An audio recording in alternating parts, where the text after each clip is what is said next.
Hello, and welcome to Spirit Among Us. As we touched on already this week, listening to God is an important thing to do.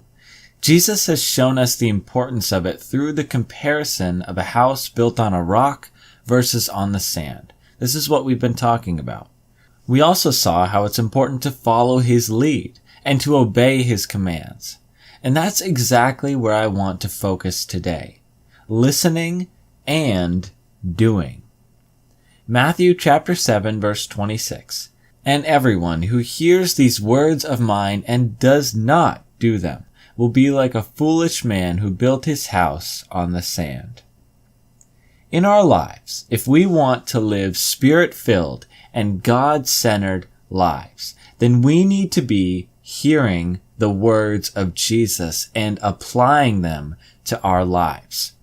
We cannot just be a people who just read the Bible at night and think, oh yeah, that's a good book to read. I really like reading that. We need to be taking His living Word and seeing how it can shape and mold our lives. Listening and doing. To understand the importance of this more, let's compare it to the relationship between a boss and an employee. Take this example. If a boss is using his time to tell his employee to do something, he expects him to do it. First of all, he expects the employee to listen and actually hear his words. And second, he also expects him to carry out the action. The boss doesn't just want to waste his time telling the employee something if he's not going to listen or he's not going to do what he says. Now let's say you're the employee. If you don't listen to the boss, but instead just start doing things, then you'll likely end up doing things incorrectly. You'll do things wrong because you didn't listen to your boss's instruction.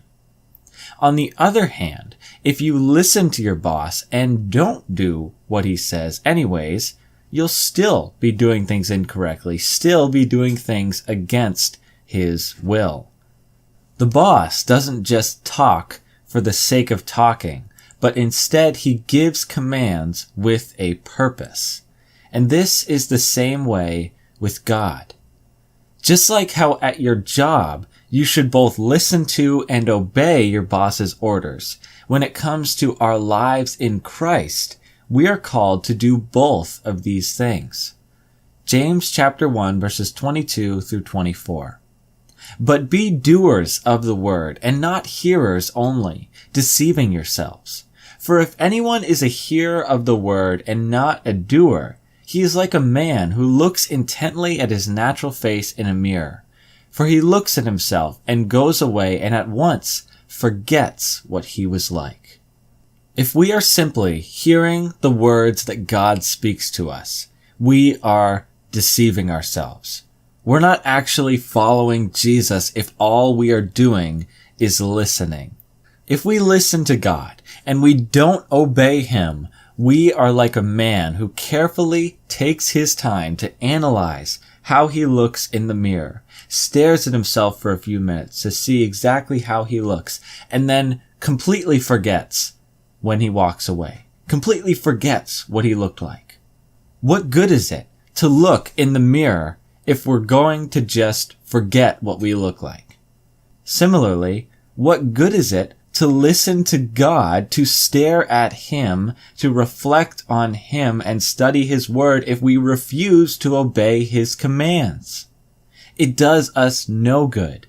We might as well have just forgotten all His words because without following through, they are no good. And we're just tricking ourselves into thinking that we are doing something good. But, on the other hand, when we listen and do, we will be blessed. James chapter 1 verse 25. But the one who looks into the perfect law, the law of liberty, and perseveres, being no hearer who forgets, but a doer who acts, he will be blessed in his doing. We must look into the perfect law that God has given us and persevere. Now, why does he use that word? Why does he use the word persevere? Well, when you think about life, In what situation would you need to persevere? Put simply, when there is an obstacle or when there is a struggle. And so what he's saying is that it's not easy to follow the words of Jesus. It's not easy to be doers of the word. And it takes our perseverance to not just be hearers, but to also follow the commands. But we can always count on this, that when we listen to Jesus and then choose to obey his commands, we will be blessed. Thank you for watching, and God bless.